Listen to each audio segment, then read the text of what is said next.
You are listening to another AlwaysMoto production.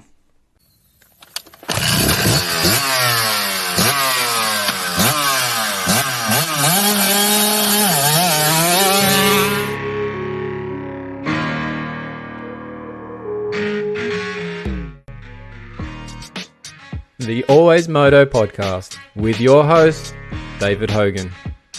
This show contains information about injuries to riders competing in AMA Supercross, AMA Motocross, MXGP, Oz Pro MX, and other international moto events. The information discussed may be unsettling to some listeners. It might be incomplete or based on medical opinions due to riders tending to hide the details of their injuries.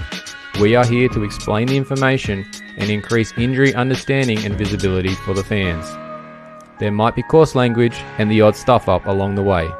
If any of this offends you, turn us off right now.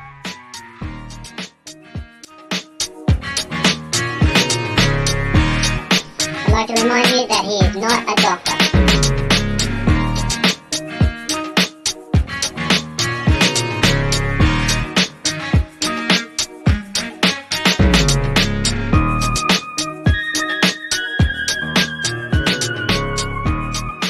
That's right, Moto fans, I'm not a doctor, but I am a physiotherapist, and this is episode 42 of the AlwaysMoto podcast. As always, I'm your host, David Hogan, the physiotherapist from Australia, and on the line with us at the start of the show today is the AlwaysMoto Contractor, who's still waiting to be paid. How you doing, Benny? I'm good. How are you, Dave? Yeah, good, mate. Let's just keep going through this intro here. So we're going to have, welcome to the AlwaysMoto podcast. We are in the depths of the clinic throwing strappy tape anywhere it will stick. As always on the show, we'll be going through all things moto and particularly the injuries in our sport because hashtag injuries are a part of moto, and that seemed to be definitely the case at Anaheim 1, eh, Ben? Yes, it sure was. It's a bit of a rough and tumble night. You're a busy boy this week. Oh, I have been. But this week on the show, we'll also be going through those injuries. We'll be going through the stuff that happened there for SuperMotocross at A1. We're talking AlwaysMoto Fantasy League, the postponement of round 2 that got everybody a bit upset, and funny comments on social media about the round and everybody being pussies, but I don't think it was quite the case. And some other social media things that we'll talk about later on in the show as well. But bringing us the show today, as always so far here on the AlwaysMoto podcast, it's Polar Australia and their incredible range of activity tracking and heart rate monitors. From their H10 chest strap and their top-of-the-line GPS Multisport watch, the Polar Grit X Pro, that I've got here right on my arm, and it tells me that I'm doing absolutely jack all sitting on my bum currently because that's where I've been after post-surgery these last few weeks, but it will be getting some more use in the very near future here, and we'll have a full review of it on the full noise AlwaysMoto inspections coming here shortly. We also have Slant Board Guy, the little slant board that could in the gym. Don't forget we have that affiliate deal in place with them. Slantboard Guy has a 10% discount for AlwaysMoto podcast listeners. So if you want to get your squats on point in the gym and improve your standing technique on the bike with stronger legs, this simple piece of equipment is for you. Use the code AlwaysMoto in lowercase at checkout. The link for purchasing is in the show notes, or check out the bio on our Instagram for links to everything that you need to do from our show. Bit of an update on that one too. Just for the last few weeks here of January, they're offering 15% discount on that same code. So if you want one, now's the time to get one. As always, we still need some support. We've got some T-shirt merch to get moving through here. You can buy one of our AlwaysMoto T-shirts for $25 plus postage and handling, and that's in Australian dollars. We do have an international drop ship set up for US listeners and other places that might want to get it, so Canada or anything like that, so we can get that postage side of things done cheaply. Benny's going to get a shirt turning up here shortly too, mate. I've got the confirmation that yours is in the post, mate, so look out. You will have to see some photos of the shirt on the rig soon. Yeah, I'll have to put it up on the story and people can have a look at it. You sound so thrilled about doing that too. Yeah. But anyway, so we get those shirts, guys and girls. Send us an email to alwaysmoto2019@gmail.com and put t-shirt order in that subject line there. Send us the size you want, and we'll get that payment set up through PayPal there. And speaking of PayPal, if you want to support the show directly, send us a donation on the PayPal account. There's in the link in the bio. You can go straight to the PayPal account and send us whatever amount you would like to support our crappy show here and all the weird things we talk about on the Always Moto podcast. All right, enough intro talk. Let's jump into the show. We're going to go straight into it. We missed it last week's show, Benny. Our championship predictions. We should have done that last week. Why didn't we? I have no idea, but I messaged you and said we didn't do it.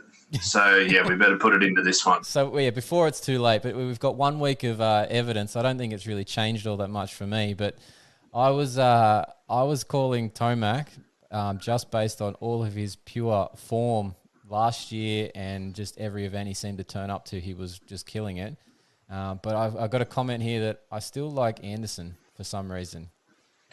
Just he had a quiet off season and just looks the part on that Kawasaki ever since he got on it end of the year before. So yeah, that's me. I'm Tomac. Even after that, even after A1, even after A1, that face plant, he got up. So I was like, yeah, sweet, he's good. Yeah, I did hear he broke a nose from that bot.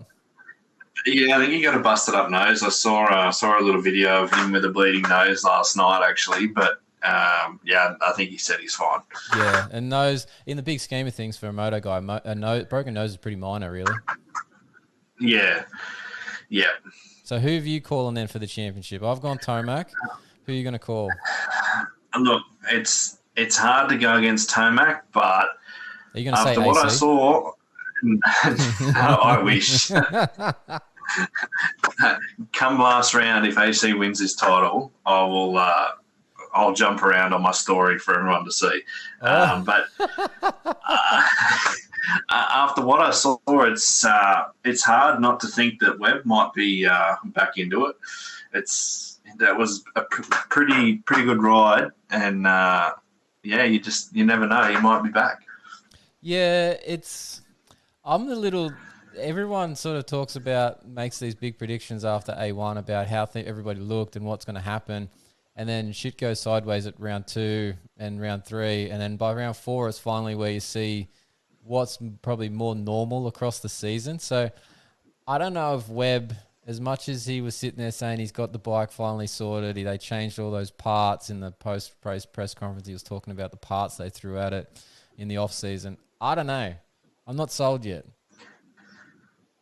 Yeah, no, we'll need to see more. But last year, if he started back, he didn't move forward. There was no, and I know he finished up there last year at A1. But yeah, for him to stall the bike on the first few laps and go back to 8th or 9th or whatever it was, and come back to where he finished, that's a big improvement, I think, even just for A1 results. But yeah, come week 5, we'll see how the trend goes. Let's play devil's advocate on that one, right? AP crashed. Malcolm ran off the track and then crashed. Sexton just lost the plot. I don't know what happened to Sexton there, but he just lost the plot. Tomac crashed and then came back through. And Barsha crashed, who was in front of him. And Roxon, well, I don't know really what happened to Roxon there. He was sort of sitting there in the top 2, 3, and then just disappeared out the back.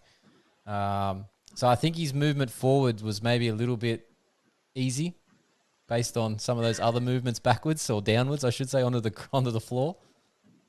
Yeah, that is true. Yes, Barsha went flying. He's lucky that wasn't worse than what it could have been. Yeah, definitely. And same for Mookie as well. That was a pretty nasty looking crash, but he's only a little bit banged up, I think, which is good to see. But yeah, at one point I thought, here we go, his win's coming, but it wasn't to be. No, definitely not. But it was. Look, yeah, the crashes made obviously the things for Webb look a bit better, but I was pretty impressed that's like, as much as I said Roxon went backwards there and ended up 5th, it's pretty impressive that Suzuki, with all the crap that they've copped over the last few years, they got a top 5. Yes, they did. And I saw a lot of people saying, kickstart Kenny's not going to be anywhere up the front.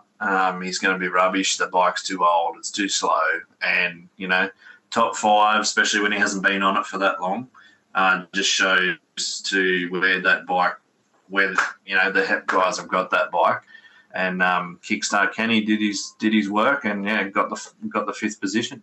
Yeah, I did see. I don't know if you saw it, but on I think it's Moto Memes, the meme about that like Muppet looking thing that's sort of half looking out the side of its head as it's walking past something. I saw that and it had the comment of like all the other pro riders that rode the Suzuki that couldn't make it work, looking at Kenny getting 5th on the Suzuki, and I was like, that is so funny. Like, that was just right to the point.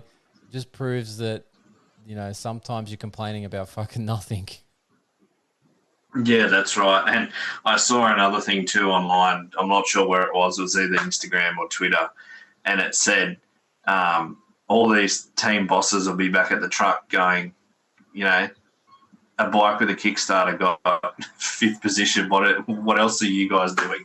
Like as if to say this old bike's just beating you all. But yeah, there's a lot of laughs going around about it. Yeah, but like once on the Kickstart thing, once the bike's running, as long as it doesn't crash and stall, and if you crash, you're screwed anyway. But if you don't stall it into a corner, once the bike's running, the bike's running. You don't need the button or the Kickstarter. Essentially, the thing's good. So what's the rest of it's all just, the same thing, really, isn't it? So it's not really that big of a disadvantage as long as you don't crash or stall. No. But if you crash or stall, you're already disadvantaged yourself anyway. So that's exactly right. All right, next part, crashes. There was people going everywhere. The track was a bit sloppy in sections. I think that's what led to a lot of these things. But I said on the last week's show when we were talking about some of those historical Anaheim 1 injuries that happen in, qualifying and practice and even heat races and stuff there, that ACLs were a common injury at A1 because they hadn't strengthened over the season yet. And hate to be proven right, but Austin Faulkner just did an ACL on night 1 at Anaheim 1. Yes, and everyone's reaction was just like, oh my God, here we go again.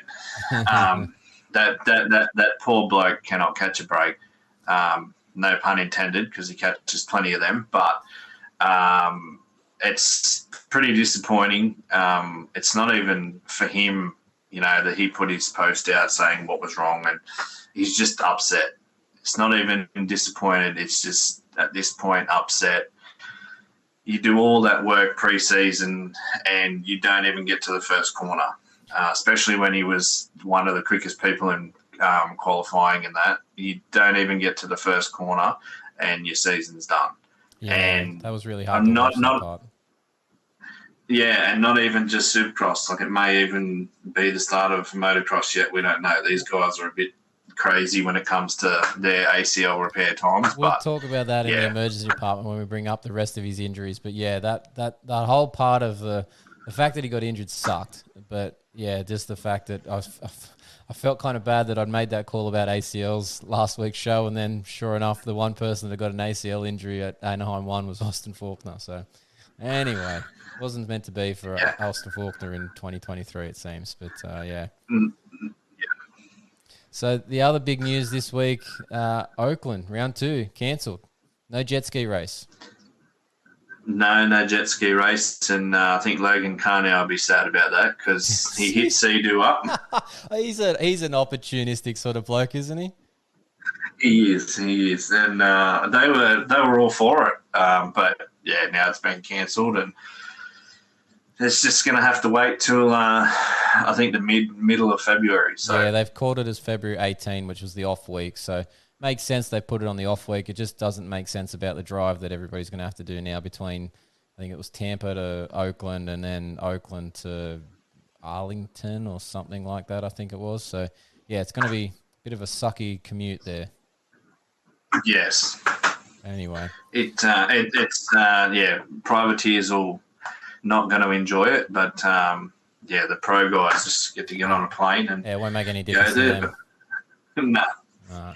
But I think on that cancelling bit, I found it quite funny early in the week that everyone was saying, oh, no, they've never cancelled a Supercross from weather, blah, blah, blah.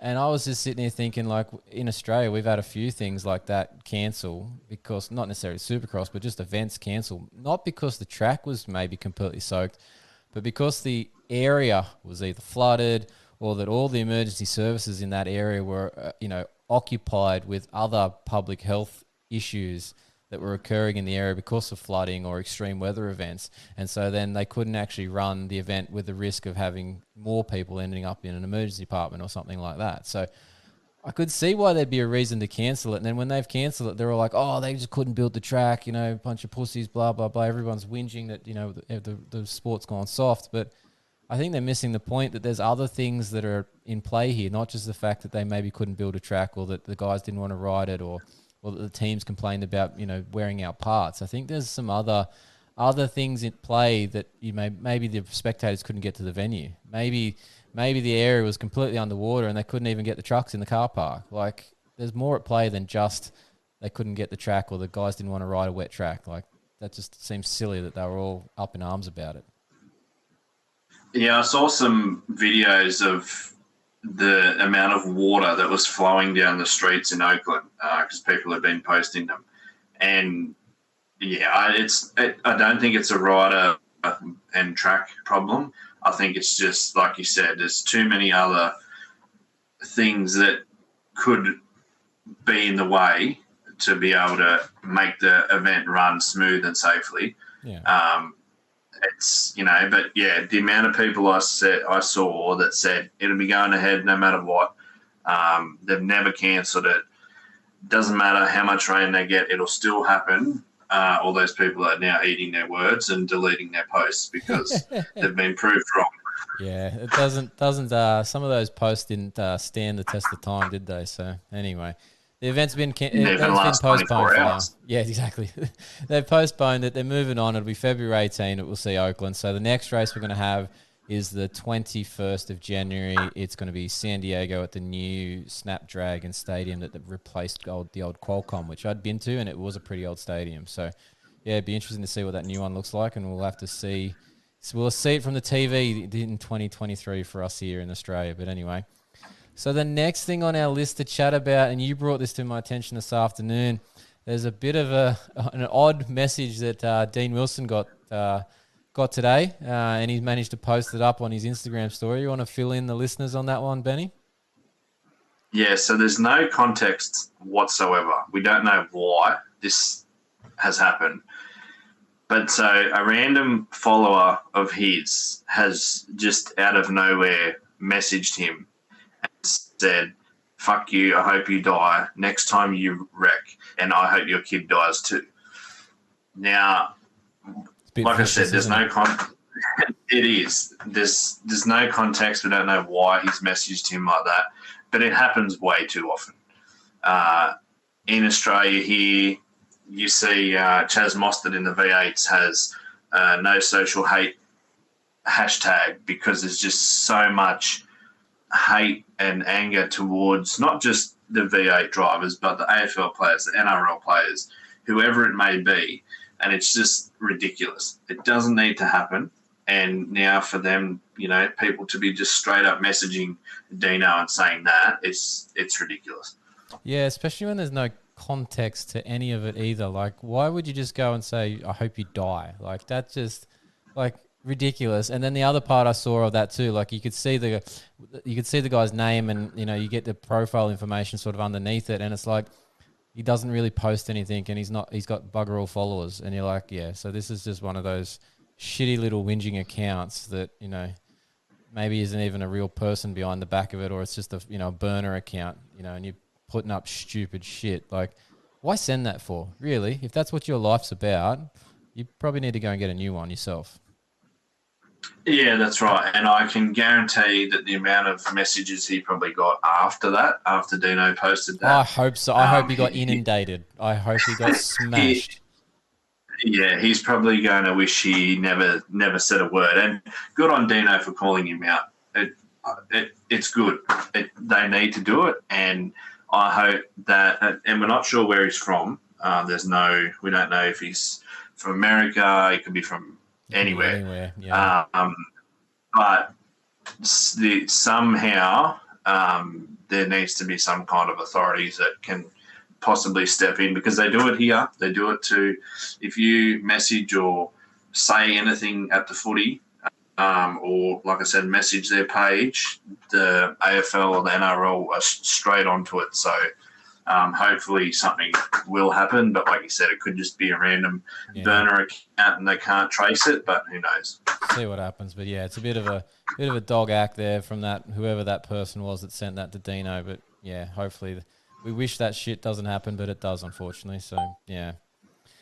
Anyway, let's move on from the negativity side of things. But it did one thing it reminded me of with Dino doing that. It kind of gave me that instant replay of a one of those Eminem songs about getting put on blast, and Dino put that bloke on blast. I hope he got everybody hitting him up with hate mail back to that random account. So anyway, moving on. Negatives gone. Pulp MX Fantasy. Oh, maybe the negatives aren't going. Pulp MX Fantasy. How did we go in this week, Penny, in the AlwaysMoto League? How did we go? Oh, mate, we had a good week. I did beat you.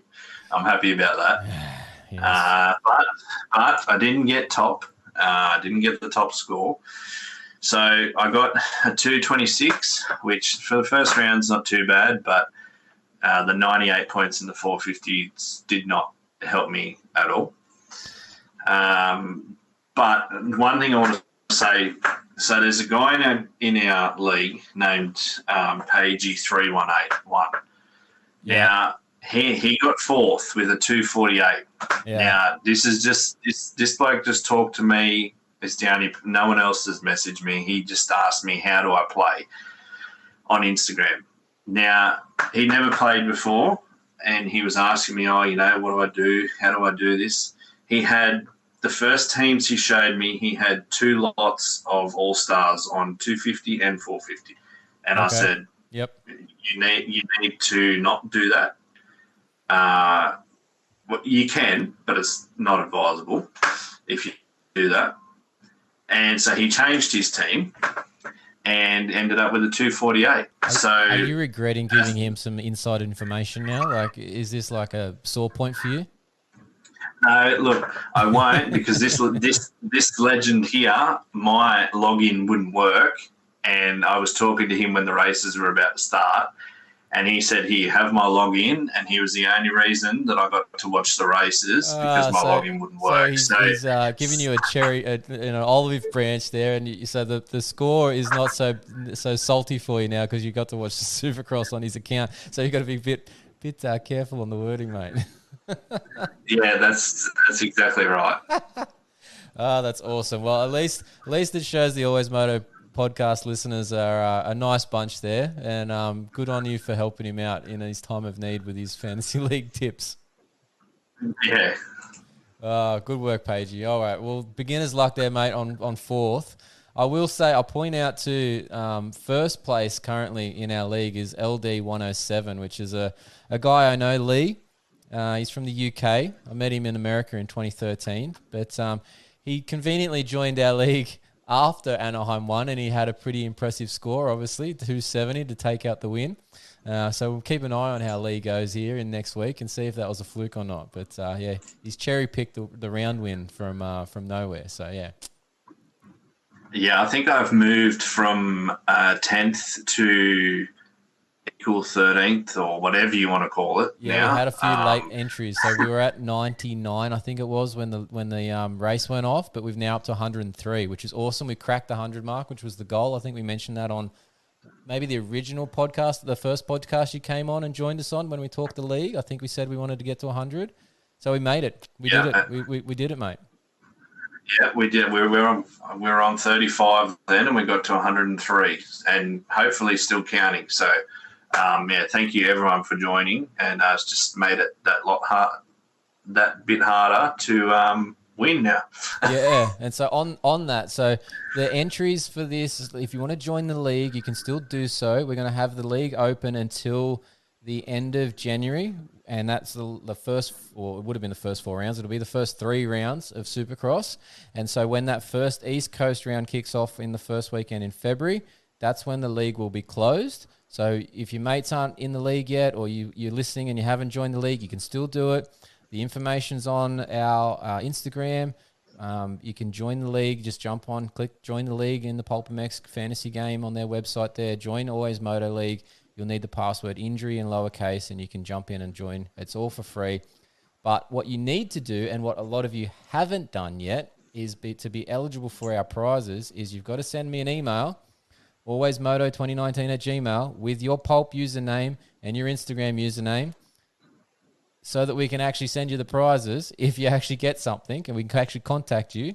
And then the other part is you've got to make sure you're following our sponsors of the league, who are providing these wonderful prizes for us, which we're going to do. Most of them are going to be as a series overall prize, but we're going to have a few things, and I'm working on something else just today even, for some later random position prizes in some of the rounds towards the end of the season as well. So there's going to be some stuff coming up here. But our sponsors, we'll quickly run through them again. Thanks to Coastal Motorcycle Centre, Goat Brand MX for their knee brace socks that they're going to provide, Thor Motocross Gear Australia, and the goggles that they're going to send us for a prize winner. Michelin Australia going to send us some tubes. Ringmaster Images have got some special printed gloves that they're going to do for us, and Helltech Australia and that helmet sensor that's going to register those G-forces when you crash, and you can tell if you knocked yourself silly or not. That's going to be hopefully available in time for a series overall prize. They're just working on whether that's going to make it to market in time or not. But all those sponsors there, thank you very much for being on board for this fantasy league for Always Moto. Now, Benny, you got 226. I got 216. I'm salty on 10 points that we missed out on. I did take Faulkner, so I lost out on probably 10 to 20 there, which is rather negative for me. But as much as you said that you had a pretty good round, I would say that both of us had a reasonably shit round. It's just everybody had a shit round at the opener in our league, it seems. Because for us to be, you be 13th and I'm, 25th, I find that, pretty lucky that we got as high as we did, considering we've now got 103 in here. Yeah, I think everyone had that problem. Obviously, the bloke up top got a good score, we're not that far away, but... I'm just looking at Lee's thing here now. I'm going to see what team he had here. Hold on a second. What have we got? He had pretty much the spot-on team. He had Hunter Yoda, Jet Lawrence, Max Volan, Dylan Walsh for 250s. I don't think he could have got much better in the 250s. And he had Ferrandis, Haaland. Of course he had Haaland. How would you know that pick's going to make it? No offense to Grant. Grant's a nice guy, and I've spoken to him plenty of times. But how would you pick that and actually get 46 points for it? Cooper Webb and Ken Roxon. So, yeah, okay. The Grant Haaland one takes the cake for me. Yeah, no, he did well. And, that's taken the risk way too early, I feel like. And like you said, nothing against Grant. But, yeah, he did really well to make the main, and picking him paid off for those points. I'm going to make a couple of little shout-outs here. So a couple of our players from last year, and one of the ones that got an overall prize in the motocross series, Phil Zub. He got 6th overall this weekend for our league, which is pretty good. Anyone watching the Super Motocross Insider videos with Weege and Daniel Blair would have seen the Fowler Facts segment with Clinton Fowler. Clinton's in our league. He got 9th overall, which he probably should. It's almost cheating, Clinton, with all these stats that he knows to play a fantasy league. What do you reckon, Ben? Oh, he's not, so I don't know. Yeah, maybe. But, yeah, he usually does pretty well on that side of things. And then the one I want to point out, and I don't know if he'll still hear all this, but 27th, just 2 spots behind me. It's been a bit of a sore point. Last year we used to bring up on the podcast pretty often, but... Racing for the Sun, which is TJ from MotoX Pod Show. Got you, mate. Got you covered by 4 points. Suck on that one. And we'll just scroll through the list here. I'll see if I can find anyone else, but that's sort of the main ones that are standing out. Santa Quad from last year. He's down in 47th. Not a good round for you, mate. And who else we got here? And we're scrolling down a bit. Oh, our last season's overall winner. Digit 975 had a shocker. He's in 51st. So hopefully that, what have I got, about 20 points on him? I don't think that's going to last me for the rest of the season. He's probably going to come back over the top of me, even with the bad round at the opener. But, and look, one of the funny names that I loved, I don't know if you've seen it in the league, Benny, but one of the guys has called himself A-Ray's Muffler. I was actually just looking at that. That's a brilliant name. Yeah, I saw it and I was like, "Oh, I love that, mate. That's fantastic." And for anyone who doesn't realize, that's a reference to Pulp MX show and A-Ray's Kawasaki mufflers falling off multiple times last year, year before, whenever that was, that he was on the Cowie. But yeah, quite funny. So anyway. And look, a special mention, a friend of mine just down the street, Sarah Bacon, she's in 82nd. She's never played fantasy. I was similar to like your story with Paigey, Benny. I was giving her some inside information on how to pick a team, but I obviously didn't give her as good information as you did. So sorry, Sarah. Yeah, no, maybe you'll need to just get that a little bit better. Oh. Or maybe you told her to go, you know what, she didn't pick Faulkner. That'll be what it was. Oh. That she stepped away from that and a few others, and it's come back to bite her. Yeah, maybe I should have just given her the AlwaysMoto Contractor's contact details to do the fantasy tips instead. Yeah, maybe. All good. Oh, and look, Kenzie Tricker, good female Aussie rider over in the States. She's in 85th, so she didn't have a fantastic round either. But yeah, look, fantasy round 1 done, won by Lee LD 107. Well done, buddy. We'll see how you fare in round 2 in a week or so, and we'll have our next show up next week, and we'll go through those tips heading into that round 2 when we talk about it then. But one more quick mention of the sponsors: Coastal Motorcycle Centre, Goat Brand MX, Thor Australia, Michelin Australia, Ringmaster Images, and Helltech Australia. Thanks for the support, guys. All right. So Hey? Who did you actually end up having on your team? What was your final team? On my team? Yeah, hold on. We have to go back a screen. Oh, this isn't working quickly. Good radio. So I moved away. I was talking about last time I had Mookie on the team as an early all-star for it. I took that off. Got rid of that one. I ended up going for Marvin, and I hate to say it, but I sort of got tricked by his prowess in the qualifying. Shouldn't have went there. He only got 16 points. I did stick with AC. I ended up switching Dino onto the team, and I don't know why I did that. I've decided I'm not going to pick Dino for fantasy much anymore. And I picked Aaron Plessinger. Got me 30 points. Aaron did good. Not as good as I was hoping with that crash that he had, but he got decent points. Stuck with, I ended up putting Enzo Lopes on. I switched him out from Phil. Sort of ended up being a bit of a wash there. Dylan Walsh, Derek Kelly, and obviously Austin Faulkner with only 4 points. So, yeah. If it wasn't for Austin, I probably would have been maybe almost top 10, I reckon. Yeah, you would have been close. Yeah. And if I hadn't picked Marv, if I had stuck with Malcolm, I would have been worse off. But, yeah, if I just changed out Austin, yeah, it would have been pretty good.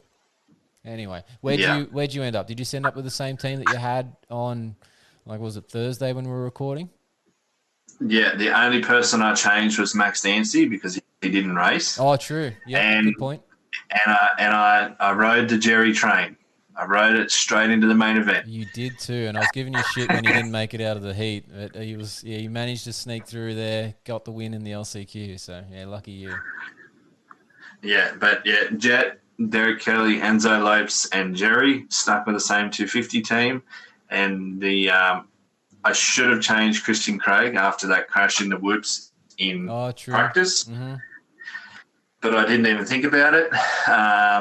But yeah, AC, Sabachi, Roxon, and Craig was the 450 team. So the only person I switched was ENST because he didn't race. Yeah, so to get my 226 with a Thursday team, bar ENST, that's pretty good. Yeah, I'll be happy with that. I'm gonna play this one this season with this whole 8 is great idea and not take too many risks on those lower positions. I'm just gonna go for points in the in each week and not go for massive scores. So I'm going to try and pick the ones that I know are going to make the main events. Let's see how that plays out for me. Yeah, and my score got me in the top 1,700. So, yeah, I'm going to stick to maybe Thursday teams, and you can stick to your 8 is great, and we'll see how we go. Did you see? I don't know if you saw it. I came up with a new catchphrase. Like obviously 8 is great. What was it 7 sucks and 6 is dicks or whatever? But I was like 8 from the heats is fantastic. Oh no, was it? Yeah, I think it was 8 from the heats is fantastic. So yeah, because I didn't have to run the LCQ train. Yeah, and it's boring though when you don't have riders in the LCQ. You got to live a little bit. So, Mate, life's stressful enough. I don't need to ride the LCQ train. yeah, well, Jerry out front, he rode just beautiful. It just took his time, didn't do anything silly, and ended up winning the LCQ. So, but yeah, there's a lot of people that had riders that were on the bubble. A-Ray got pretty close in the 450 LCQ and just couldn't make it. And I guarantee there was a few people that picked him, but that's just the game. Yeah, no offense to Jerry. I've spoken to Jerry a couple of times here and there, but when I knew he was on your team and he didn't make it out of the heat, I was praying for him not to make it, just so I could have a gap on you for points in in the round. But it didn't happen. So yeah, well done, Jerry, for making it. But yeah, I was hoping that just for the fact of me beating you in the points in Fantasy League, I just didn't want him to make it through. Yeah, no, we're leading, and just have another little dig at you. RM Fantasy. Oh, don't bring that up. Don't bring that up, for fuck's sake. That was terrible. I'm piss poor at RM Fantasy. I don't want to talk about that. All right, we'll stick to pulp. Oh, look, you can talk about it. What was the score? I think I got 15, and you maybe got 10, I think. So it's so hard compared to pulp. Like, you just have to completely guess. And like, I'm looking at it now, there's people who got the full 133 points that are on offer. Oh, that's just like, how do you pick that fit? Like, you know, you got to be so lucky to pick the top and get the wild card as well. I picked AC for the wild card, which was 10th, and it ended up being Savachi. But there, you got to have some luck to be able to do that.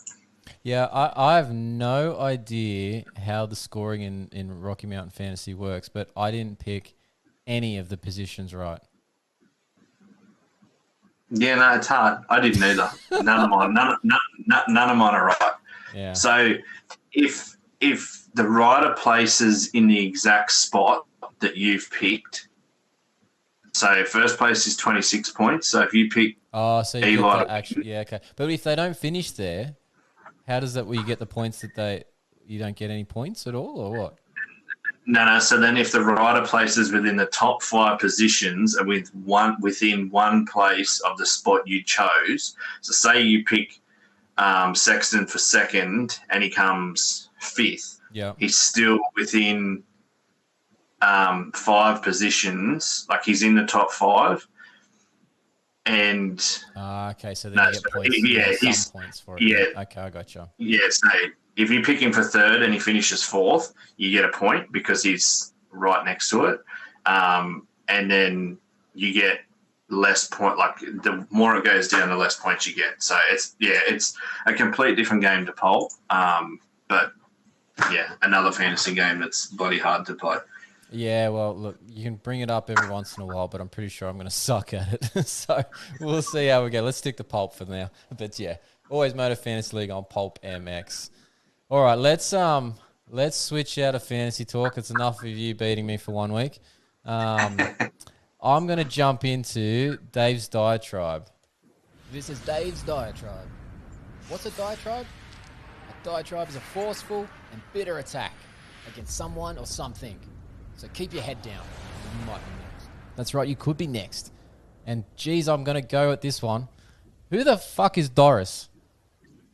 Anybody? Anybody know who the hell is Doris? When you start the international streaming service for the Supercross and it goes casting and you go to connect, and never in my life have I seen Doris pop up on my screen to tell me that it's connecting. I had no idea what the hell was going on there. And then, not to mention, I had to see Doris about 20, 30 more times across the day of streaming because the streaming kept cutting the frick out. How shit was that service? Was it as bad for me as it was for you, Benny? Yeah, no, it was terrible. To start with, I hit cast on my computer and I walk out to my TV and there's some random old woman on my TV. That's what I mean. Who the fuck is Doris? I've never casted anything and shit. Like, I've cast stuff all the time and she's never popped up. No, so, it must be an American thing. I don't know. But anyway, that was bizarre. But the thing that got me, once it's going, you're like, oh, sweet, we're working, you know. And then all of a sudden it just stops. And I'm like, all right, what's going on here? You know, out, in, starts again. Oh, yeah, sweet, we're going. 10 minutes later, cuts out again. So I'm getting the shits by now because I'm trying to take notes on what's happening in qualifying and stuff. And then I'm like, all right, let's try and put it on the computer and see if it does it. Oh, yeah, computer seems to be playing all right. No, it starts cutting out too. So then I go, oh, maybe it's because I don't have power plugged in, or maybe I should stream it from, like I should connect it to the computer to the TV. After I find all the cords I need, plug it all in. No, does it too. What the fuck? Yeah, no, it was horrible. And, it wasn't just us. There's a lot of we know what Supercross and motocross fans are like when it comes to our streaming services. The past 12 months have been pretty horrible. That's putting it politely.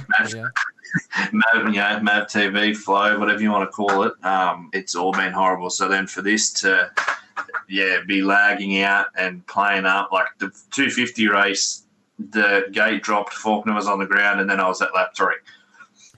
Yeah, that was about it. I was trying to watch the Pierce Brown replay, and it just cuts out. And I'm like, that's the bit I want to see because I want to try and work out what he injured because that's what I'm reporting on.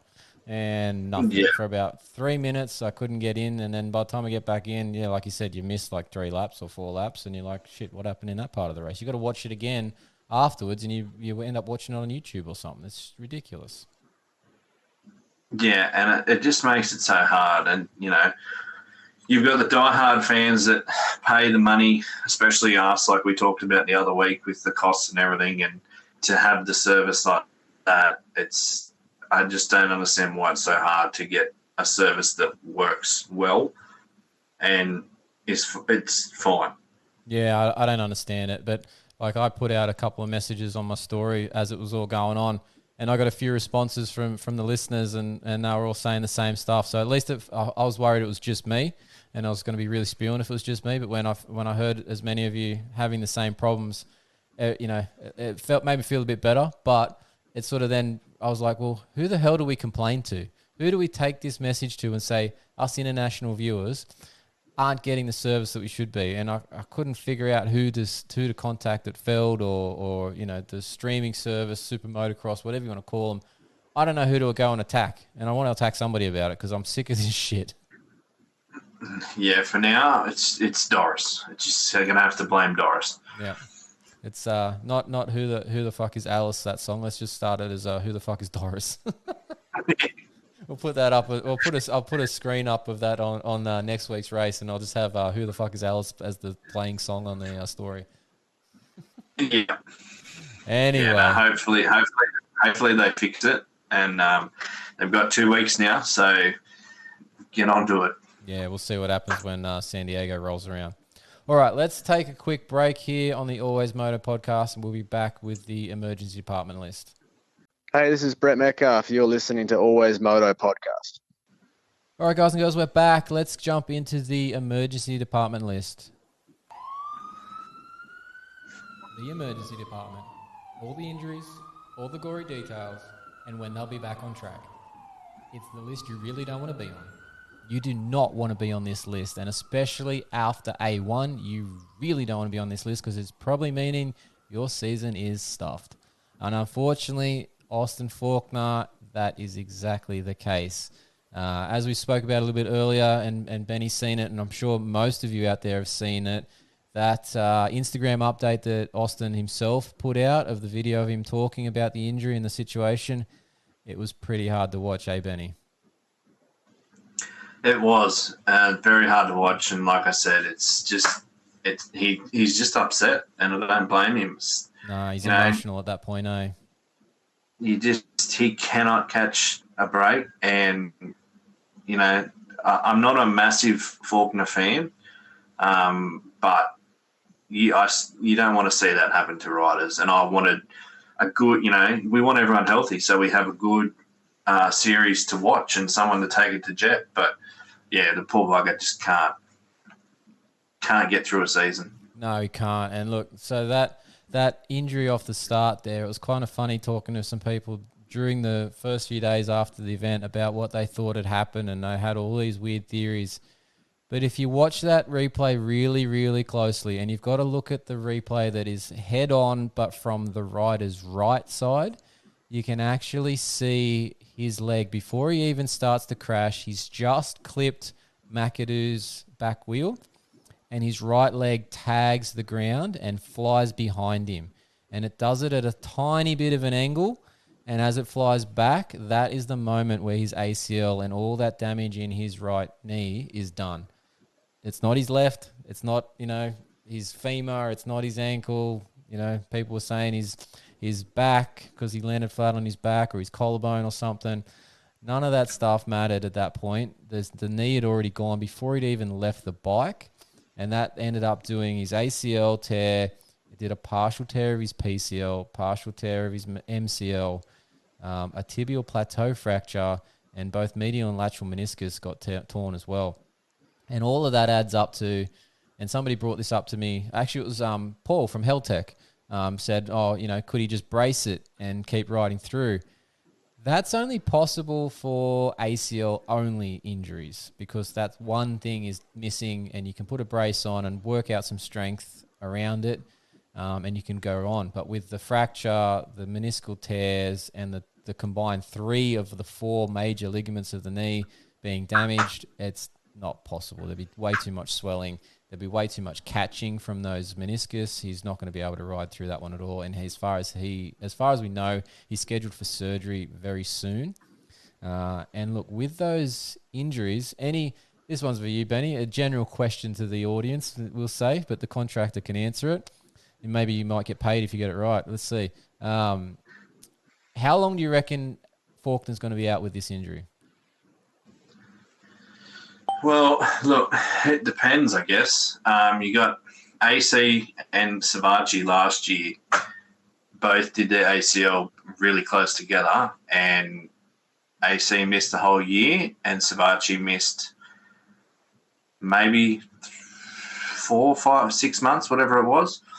But he had I think it's cadaver ACL, like they repaired it with that.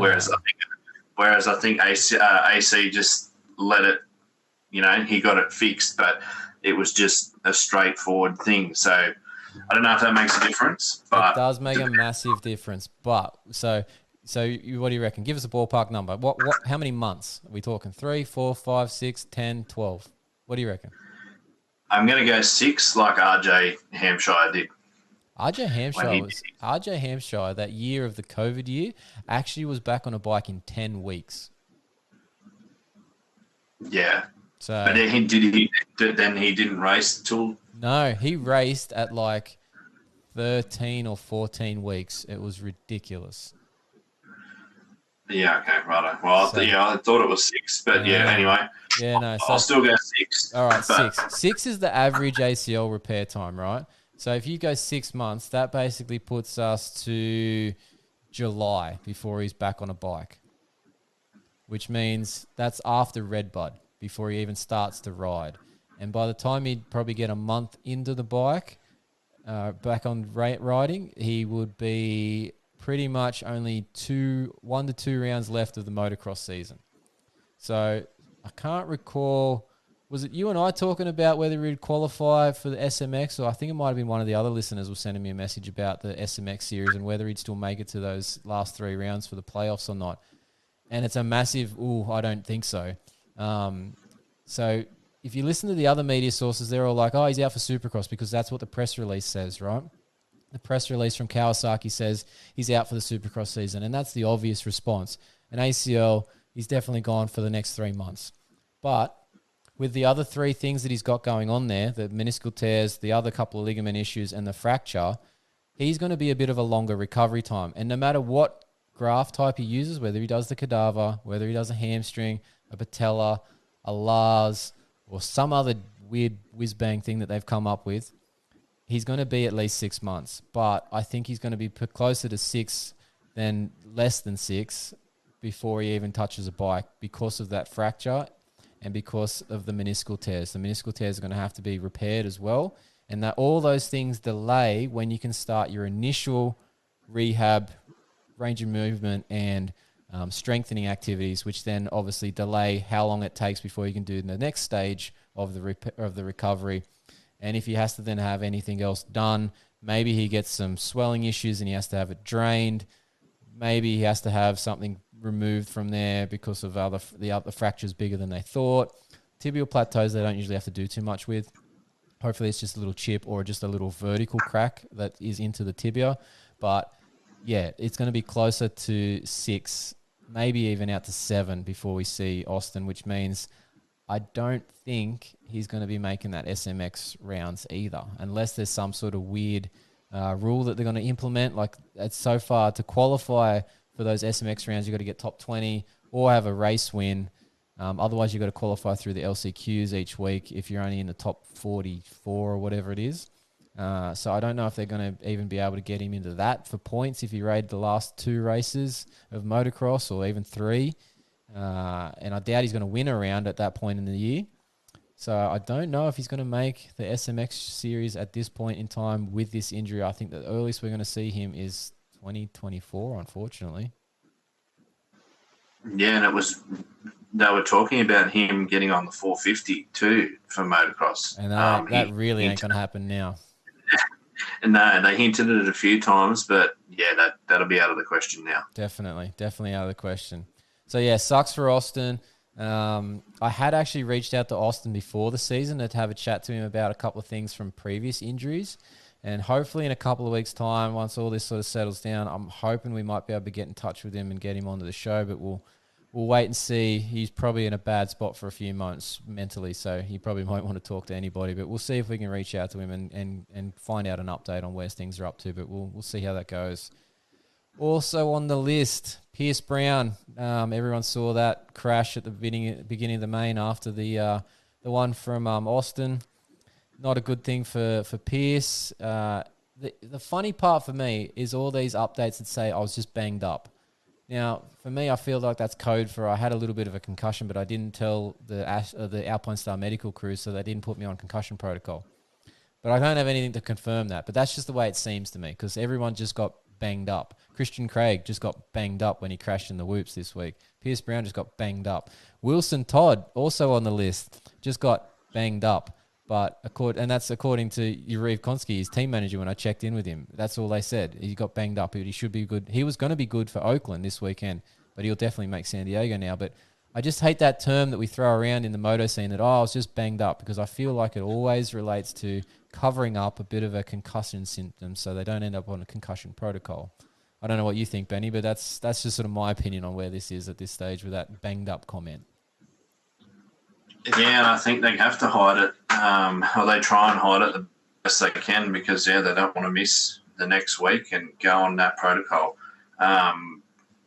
Sometimes it might not be that, but, there's a lot of times where just the way they land and you think, surely they've had a knock to the head and, like I said, we don't know, but we can only guess. Yeah, and let's speculate some more at this point about those concussions or non-concussions. Malcolm Stewart, what do you reckon when he stood up there and was talking to that medical guy as he was trying to get back on the bike? What do you reckon was going on there? Yeah, I think he was seeing stars.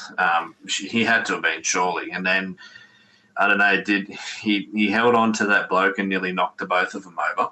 That was interesting, He was trying to get rid of him, and then they both sort of went to fall and somehow didn't, and Jesus, that was a bit of a weird situation there. Yeah, and then he went straight back to the bike, and they were still trying to not let him go. But he was having none of it, and he got back on and finished 16th. But what could have been? What could have been? But again, just banged up was the comment on his Instagram, and I feel like that's a massive I'm just avoiding the concussion protocol. But I don't have anything to confirm that. I'm just speculating on it, but that's just the way I feel when I watch these things. I usually know what the injury is when I'm watching the crash. If I get a decent view of it from the TV, I can usually tell you what it is straight away. And I'm just feeling that these are all just cover-ups at this point, which is unfortunate. But anyway, we'll move on. Interesting one for the weekend was Kyle Chisholm. Anyone who picked him in fantasy probably wish they didn't. He basically lost all his bodily fluids out his bum through the week and through the day. He was on the toilet for most of the weekend by the sounds of it. So hopefully he's recovered from whatever he got, food poisoning or whatever it was that caused him to be sick. That was a bit of an unfortunate situation, but he wasn't too chop. Benny Bloss, he's been cleared as well. He was he sent a very interesting, I don't know if you saw it, Ben, but he was in a hospital bed that was rather short for him. His legs were about a foot over the end of the hospital bed, and that's what made me contact him earlier in the week. Yeah, he's a big, he's like a giraffe. He just, I'd be surprised if he could even get a normal made bed to fit. He might have to get a custom one just for his house. He probably does. I actually asked him when I saw that photo, I said, Jesus, Benny, how tall are you? And he goes, 6'4". He's 6'4". Yeah, that's ridiculous, especially to ride. That's a lot of human falling on the ground. It is, and yeah, he had a crash unfortunately and tweaked his neck and some other areas, but all his scans came back clear, so he's doing okay, which is great to hear. He said that he'd probably need a few weeks off, but with obviously this week for Oakland missing out, he might actually make the next round at San Diego at this stage. We'll have to see how he feels. So that's pretty good timing for him in that side of things. The other one that was in hospital, messaging me on very late his time, Saturday night. It was Sunday morning my time, or Sunday afternoon my time. David Pulley crashed out in qualifying, broke a sternum, fractured upper ribs. Was still waiting on an MRI for his knee. Potential ligament issues there, but they are monitoring him for a day or so in hospital just to make sure that he didn't puncture a lung, because that can be sometimes a life-threatening issue if it is. But he seems to be all good. He's just waiting on that knee scan, so hopefully he's okay. One you'll hear coming up here on our interview this week for our updates for our injured riders, and I've been saying this wrong, I think, in the interview so far, but it's Luis Macias. I'm not very good. My Aussie accent doesn't work too well on a Spanish pronunciation, Benny. I don't know if you have that problem, but I seem to be struggling with Luis. I probably wouldn't even try, to be honest. So I'll leave that for you. Might be safer. Yeah, let's move on. But Luis is doing all right. He broke some ribs as well, and also lacerated a lung and ended up with a pneumothorax. But he's been out of the hospital. He's just, as you'll hear, he's blowing into the tube to keep the little ball up in the air. So that's his fun for the next few weeks. But he's probably going to be not back for about 6 or so weeks with those broken ribs. Another one from qualifying was McClellan Heil. He got a concussion and some bruised lungs. The lungs seem to get a brutal bashing for a lot of these guys this week. But yeah, so he's out for a little while. We heard on one of the other shows, I think it might have been on Pulp that I was listening to, that Vince Freeze was spotted at A1 in a moon boot, protecting an Achilles issue. Now, just on that note, everyone probably doesn't realize, but if you're in a moon boot for an Achilles issue, it's not necessarily a tear at that point. You're not usually walking around. If it's a tear that's happened recently, like a full tear, you'd be on crutches after surgery and be out for 9 to 12 months. So for him to be walking around at this point, we only heard about him with a potential injury a few weeks ago. It's probably only either a minor tear or a tendinopathy issue, which is completely different. The tendon's all still intact. It's just having an irritation issue that is from incorrect loading and can be worked out just from rehab in the gym. So there's potential that he'll be back. Potentially, if everything goes well with his rehab, maybe he'll be on the East Coast. We'll have to wait and see how it all plays out for him. And then the other one that was on Pulp this week that was a bit of an interesting one to hear, and the reason behind the 7 Deuce not being on track this weekend and actually retiring, was that an old injury from a couple of years ago, a vagus nerve injury that he compressed at Orlando, he said, was still giving him issues a few years later and has actually led to him retiring. And it's interesting because those nerve injuries actually take up to 2 years for them to fully repair. The nerve regenerates itself, Benny. It can actually heal itself over time, but it only does it at a millimeter at a time.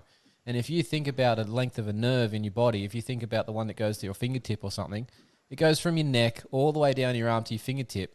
But that regeneration process has to go that whole length, 1 millimeter at a time, to the fingertip and back to the start origin point at the neck again. So that's why it can take sort of 2 or so years for a nerve to fully repair. But if you get to that point where it's 2.5 years, and you still have symptoms, that's unfortunately never going to go away. That's what that nerve's new normal becomes. So that's probably sounds about where Adam Seven Deuce Deuce has got to in his recovery, and he's decided it's just better for him not to. And unfortunately, that nerve is actually part of some other processes there in the center of the body because it's under your collarbone, and it can actually impact some things like your heart, your lung, and your vocal cords. And for Adam Entignap, that's a bit important. If anyone's heard his music, he might actually want to sing later in life. So, yeah, a bit of an interesting injury there for Seven Deuce Deuce. What do you say, Benny? Yeah, it's pretty disappointing. He's, massive fan favourite. Everyone loves him, and I think that also goes back to, like you said, his singing helps with that. But these guys put their lives on the line for us and their bodies on the line week in, week out, and this is what happens. And, yeah, like I said, it's disappointing to see, but, he's got to now live with that for the rest of his life. And like you said, if it's not getting back to normal now, and then it may not, he's still got plenty of life left to live, and that's going to be pretty annoying, I think. And he's pretty bummed about having to retire. So yeah, he was a bit upset about that. You could hear that, couldn't you? Yeah, having to make that decision when you really don't want to. It's not a good thing. No, it sucks at that point. Yeah, when you're not ready to finish, but you're forced into it. Yeah, it's got to suck pretty bad. So yeah, but I thought it was worth talking about Adam's injury there because they only sort of briefly touched on it, and I don't think some of the other the reason we do this podcast is because I don't feel that some of the other media sources can actually speak on some of those injuries the way that I have that little background being a physio. So I thought it might be nice for some of you out there to hear a little bit more about that particular injury and why he might not actually be on the line anymore. So yeah, he's retired. He's moving on. He's doing commentating for Monster Jam of all things, Ben. Yeah, it's good. He good for him to still be doing something around motorsport, and being a commentator. Him and his brother does a good job. So I can't see why he won't excel at doing that. Yeah, you've probably heard him talking and stuff as well on different interviews, but I just pictured like one of the monster trucks rolling over and Seven Deuce Deuce just being like, bro, like at the top of his lungs. Like that's all I could hear for the whole thing, like, it'd be pretty, just be a lot of bros and stuff like that going through the commentary. But anyway, he'll probably have a good time. Yeah, just completely losing his mind. But in saying that, I'm going to have to try and watch a bit more Monster Jam now just to see how he does. Yeah, it'd be interesting to see. But yeah, we wish him well in that side of things, and hopefully we hear some new music from him too, because I quite like some of his music things that he's done, especially the more recent country songs that he's done, which was interesting considering he started out mostly doing rap. So yeah, it's pretty good stuff that he puts out. Yeah, I've heard the rap stuff, but I might have to look into those country songs because I haven't heard them. But he was talking about bringing some more out, hopefully. So we'll see. Yeah, definitely. No, definitely check out the country songs. I quite like them, so they're pretty good. But that's the list. That's the emergency department list from A1. Plenty of people joined it, unfortunately. We'll probably have some more information about some of the other things over the next week or so, seeing as we've got a bit more time before the next round. And we'll be talking to a few other people next week, so we'll hopefully have some more interviews to bring to you on the AlwaysMoto podcast. But we're going to take a break now. We're going to come back with that interview that we spoke about for Luis Macias, and he'll be talking about that injury we just spoke about with those ribs, lung, and the pneumothorax. So stick around, guys and girls. We'll be back shortly. Hey guys, this is Grant Harlan, and this is the AlwaysMoto podcast. All right, joining us this week on the AlwaysMoto podcast, we've had A1 kick off. Unfortunately, we had a few people join the injury list already. One such rider that's already jumped onto that list, unfortunately, and is joining us now on the podcast. He rides for the privateer Paddock. It's Luis Macias. He's number 259. Welcome to the show, mate. Thank you, man. Appreciate it.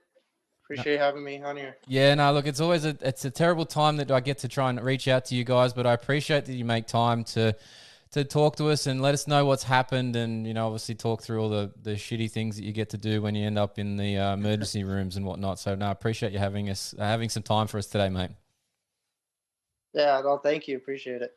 So how are things going generally? Obviously, you're on the injury list. We had a couple of broken ribs, lacerated lung, and a pneumothorax on Saturday night at Anaheim there. How are we feeling at the moment? We're a few days, 4 days or so past that. How are we feeling?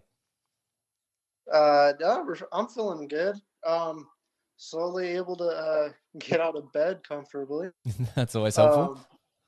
Yeah. It's still a struggle to breathe sometimes. Just slowly taking deep breaths and stuff like that as a exercise, for my lungs. Yep. And, just trying to slowly, get walking in, on my days, my days I'm just relaxing, just trying to walk, maybe go on the stationary bike and, put a few minutes on there, see how that feels. So the lung itself, like with the pneumothorax side of things, and for the listeners, that's when when the lung essentially collapses because there's some air escaping between the lung and the chest wall. Did you have to get like a chest tube or anything input in there to get it to the lung to reinflate, or did that sort of happen on its own? And where did you get to with that side of things? So when I was in the hospital, they did a few scans and stuff, and luckily they didn't have to do any of that. Oh, nice. And I was fortunate, and I was praying that they wouldn't, have to, go to that. And thankfully didn't have to go to that extent, and I'm feeling great.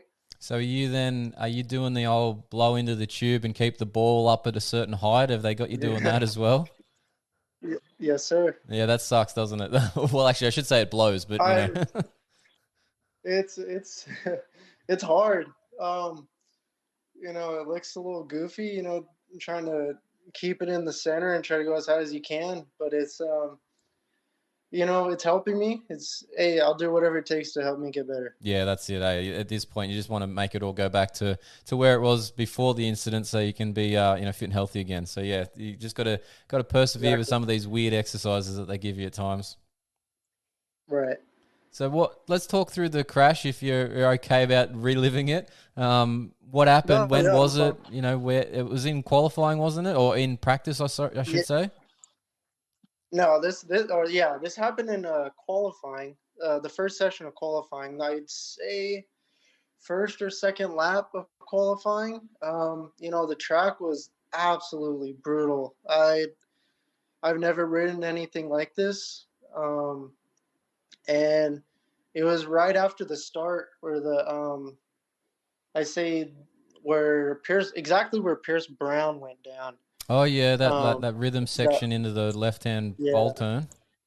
Yeah, that on off and into a single to that berm. Yep. I pretty much did exactly what he did. I did the on off, and it seemed like my bike just, I don't know what happened. My rear tire clipped the landing and kind of flew me forward. Yep. And I wasn't anticipating that. And I think the bike just, bottomed out, and I wasn't ready for that initial hit. And it just pretty much catapulted me into the berm, and then the bike just came back and landed on me.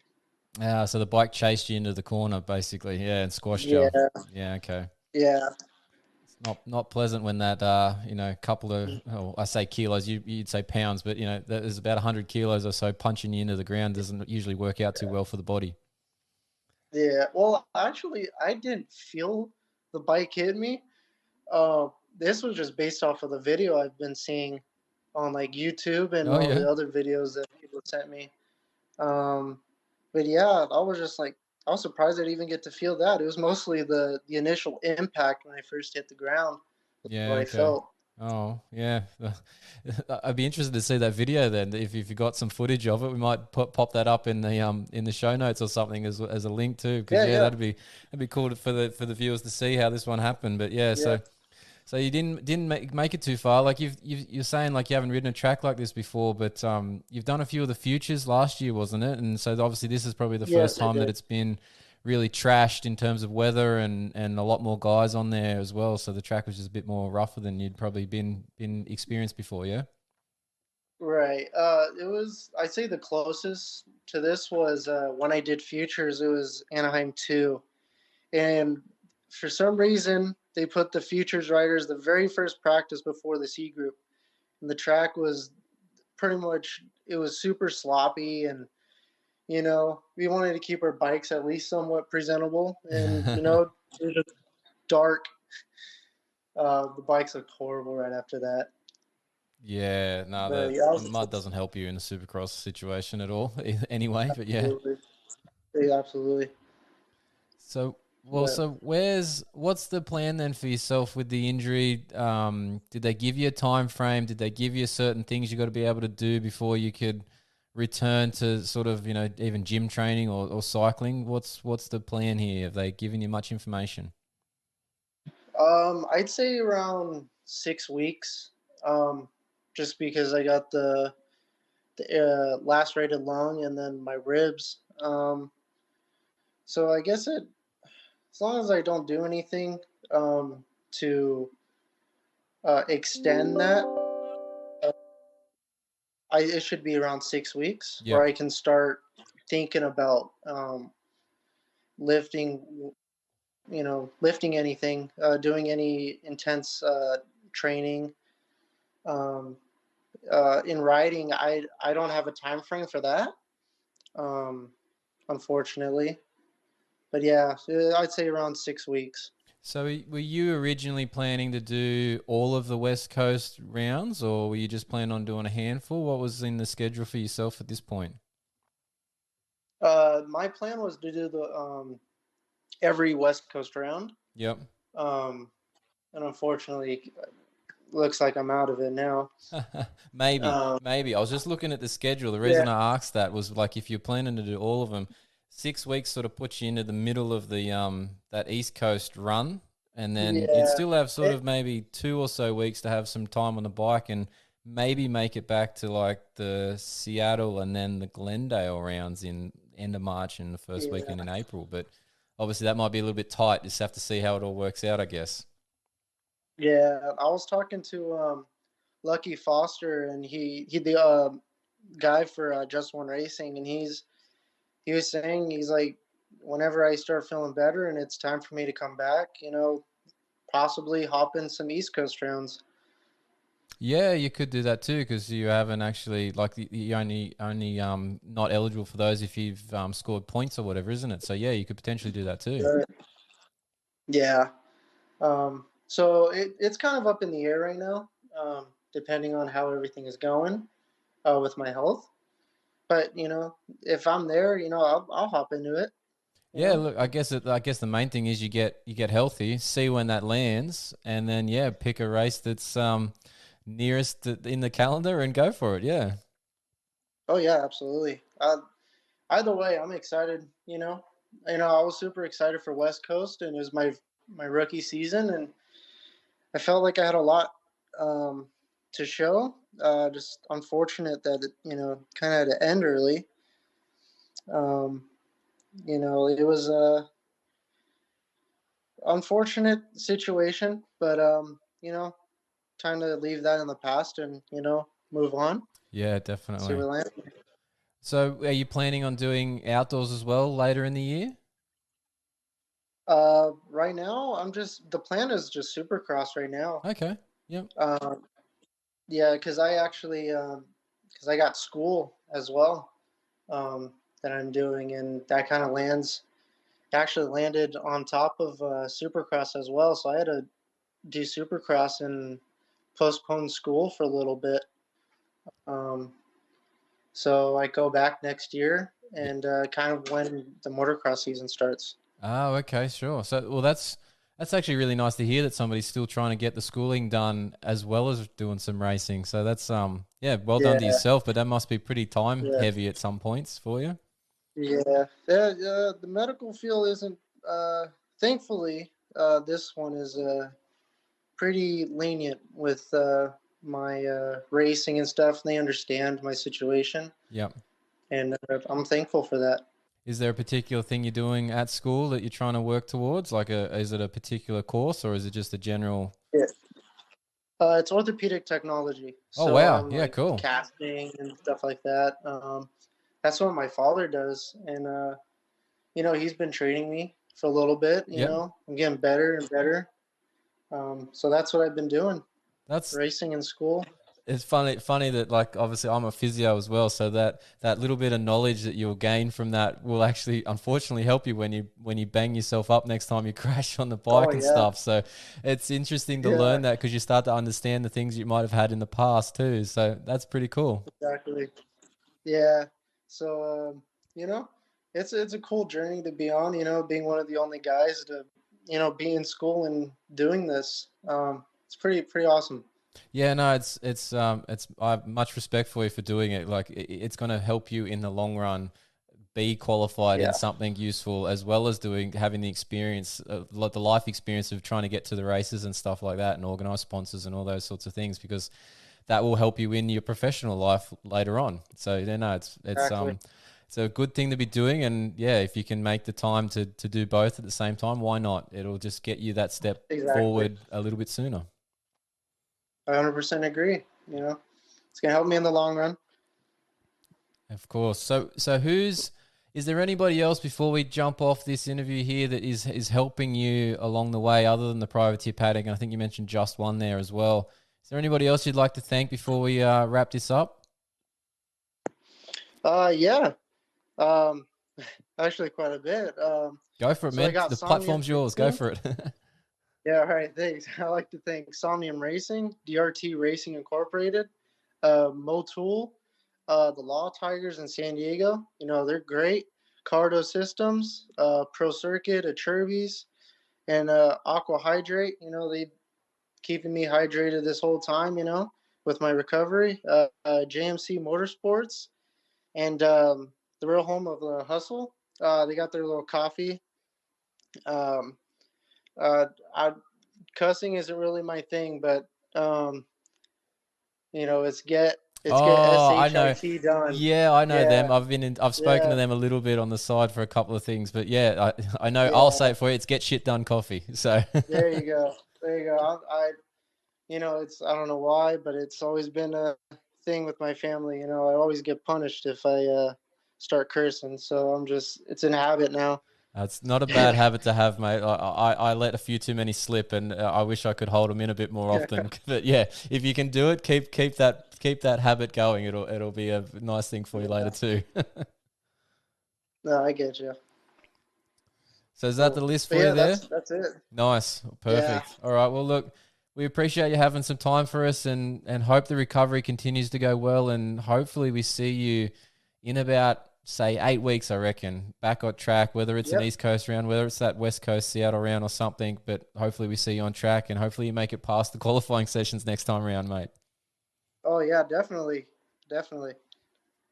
All right. Well, thanks for joining us on the Always Moto podcast. Thank you. Appreciate it. Take care. This is Derek Kelly, and you're listening to the AlwaysMoto podcast. All right, guys and girls, we are back. Last part of the show this week for the Always Moto podcast. Good interview there with Luis. And thanks to the contractor who's still waiting on his paycheck for coming on to do a lot more of the show this week with us here on the Always Moto podcast. Thanks for listening, guys and girls. Don't forget to send us those T-shirt orders to our email, alwaysmoto2019@gmail.com.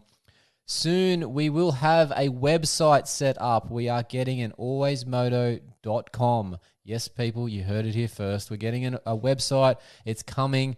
We'll be able to order the T-shirts through that. But for now, send me that email, and I'll let you know when that website is up and running. We're going to have our own moto content and our own moto feed. It'll be fantastic. Follow us on social media for up-to-date info on all things injury in moto. Search Always Moto and then follow and subscribe. Make sure you subscribe to the podcast feed, and if your app allows, please leave us a rating. It will be much appreciated. Don't forget to check out our written content over on fullnoise.com.au. Shout out to those guys over there. Appreciate their support and for having the Always Moto podcast in their articles that we pop up there as well. And soon, like I said, soon, alwaysmoto.com. It's coming, people. But that's it for another show. Thanks to Polar Australia. Thanks to Slantboard Guy for all the support they give the show. Remember, you've got to be smooth to be fast, because if you're not, I'll probably be seeing you deep in the emergency department, maybe even the clinic, having strapping tape thrown wherever it will stick. See you later, guys and girls. Until next week.